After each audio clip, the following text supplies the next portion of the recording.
Bonjour à toutes et à tous, j'espère que vous allez bien. On se retrouve pour le brief du jeudi 5 septembre, il est 8h04. Aujourd'hui, on va parler donc des news économiques, du ratio long and short, du funding, open interest, des liquidations. On regardera ce que font les whales en finissant par l'analyse technique de Bitcoin. Mais avant ça, on va regarder donc ce qui s'est passé hier. On avait donc ce long call sur le groupe Discord. Je vous l'avais call également dans la vidéo d'hier. Je vous avais dit qu'il y avait une potentielle prise de position lorsqu'on arrivera dans l'order block en M5 juste ici. On a break cet order block et pour venir donc s'échouer dans l'order block qu'on avait juste ici. Donc on est venu dedans, on l'a vraiment, vraiment mitigate jusqu'au bout. Donc on a gardé cette zone intacte.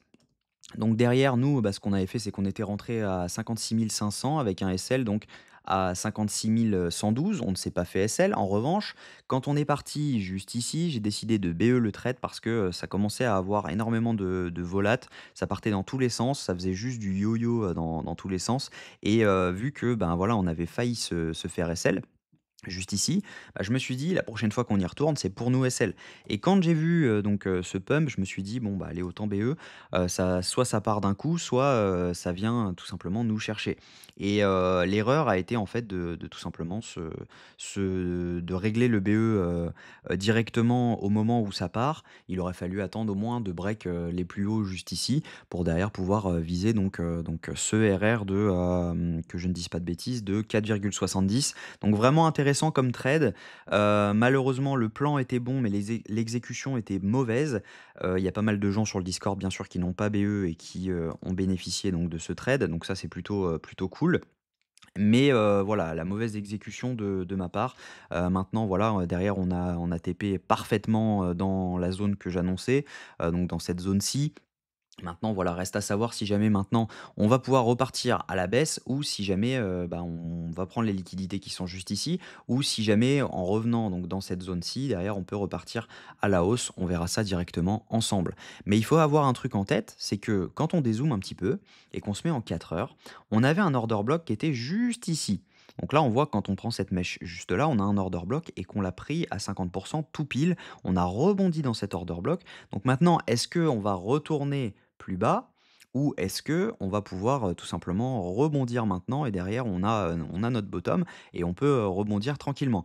Donc ça, on va y essayer d'y répondre, pendant, ce brief et on verra directement à la fin si jamais on a une conclusion.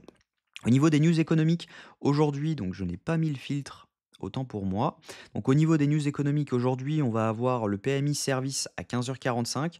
On a surtout des news demain à prévoir qui sont importantes sur le taux de chômage. Donc c'est vraiment attendu pour si jamais on a un chômage qui est un peu plus élevé que prévu, bah, la baisse des taux directeurs pourrait signifier potentiellement une récession à venir. Donc attention quand même à cette news, elle peut être très impactante. En revanche, si jamais on avait une hausse du chômage, pardon, donc si jamais on a une baisse du chômage, clairement, c'est méga, bullish parce que, ça voudra dire que la baisse des taux ne signifie pas forcément une récession et potentiellement, bah, ça pourrait faire partir les marchés, assez rapidement.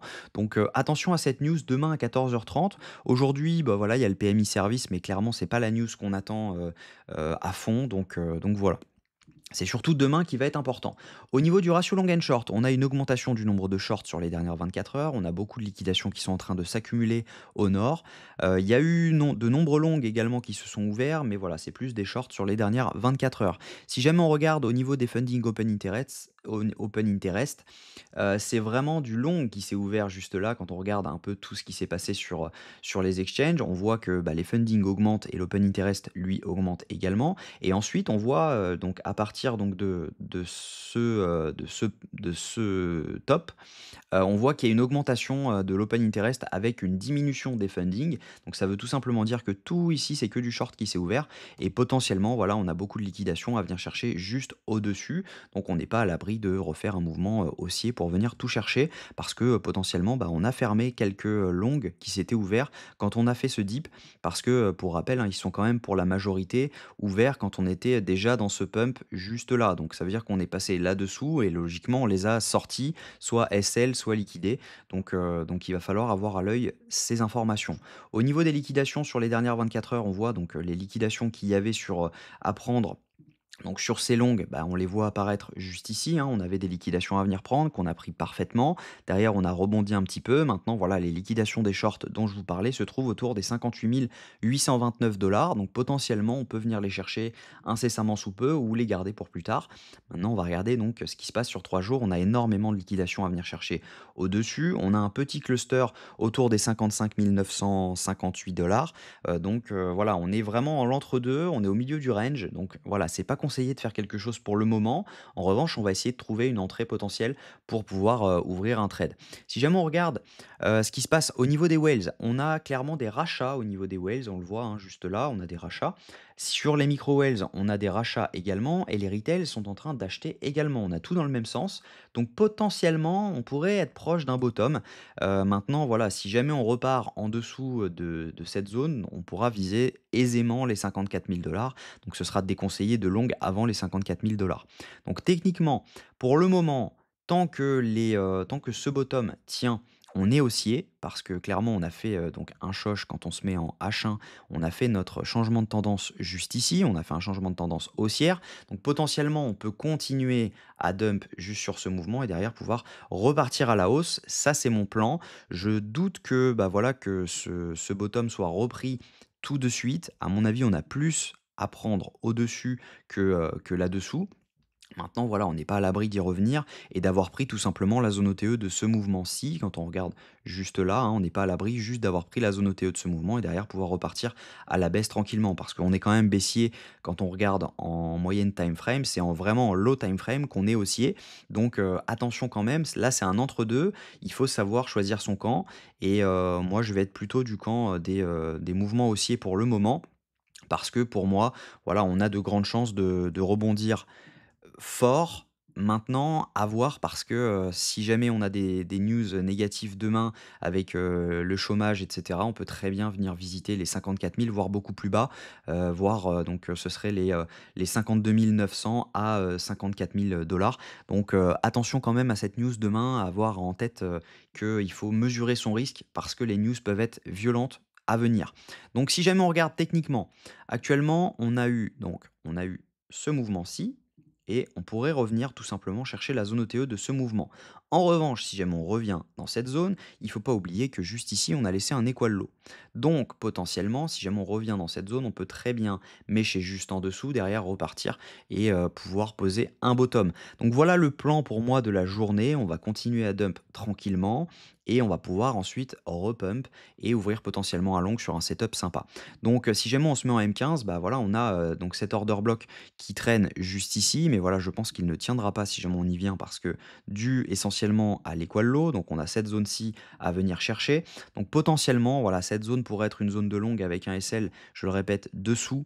Ne mettez pas votre SL juste ici parce que là, c'est trop dangereux avec cet équal low. Peut-être le mettre ici, mais voilà, la plupart des gens qui vont long, si jamais on commence à range, vont mettre leur SL ici parce ils ne le mettent jamais ici. Donc potentiellement, voilà, le long qui pourrait se prendre serait celui-ci pour être sûr d'être rentré et celui-ci avec un SL juste ici pour être sûr d'être en sécurité, du moins au moins si jamais on break la structure, bah, potentiellement ce sera repassé baissier et donc ça sera une invalidation de ce mouvement. Donc voilà moi ce que je vise. Je pense que je vais mettre un ordre parce que ça ne sert à rien de viser forcément plus haut, plus bas.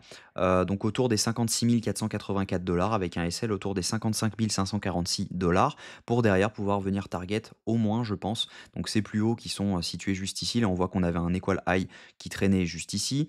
Derrière, là, on voit qu'on avait une prise de liquidité. Mais pareil, juste ici, quand on se met en H1, si jamais ça s'affiche, voilà, juste ici, on a une prise de liquidité qui avait été faite, mais voilà, on a que des accumulations de liquidité. Là, on avait un equal high également, là, on avait un equal high également. Donc, clairement, voilà, hein, on peut aisément venir chercher les 72 000 dollars si jamais vraiment c'était le bottom, parce qu'on accumule, on accumule, on accumule et on ne liquide jamais ce qu'il y a à prendre. Donc clairement, voilà, hein, ça peut être un trade plutôt sympa qu'il faudra manager, bien sûr, mais voilà, le trade peut être jusqu'aux 72 000 dollars et potentiellement, ça donnerait un horaire de 17. Donc voilà, moi je vais le tenter, je mettrai 1% et puis on verra maintenant si jamais, je hold ça jusqu'aux 72 000 ou si jamais, au niveau data, ben, à un moment on a, quelque chose qui nous annonce une baisse et donc par conséquent, je fermerai le trade. Donc voilà, j'espère que cette vidéo vous a plu. Faites attention quand même avec la news de demain. Pour rappel, elle va être violente, donc j'espère que cette vidéo vous a plu. Si c'est le cas, likez-la, commentez-vous ce que vous en pensez. Vous pensez qu'on va aller à 54 000 ou vous pensez que ça y est, c'est haussier et on part à 72 000 et n'hésitez pas à vous abonner si jamais ce n'est pas encore fait pour ne rien manquer des prochaines vidéos. Prenez soin de vous, à demain, même heure.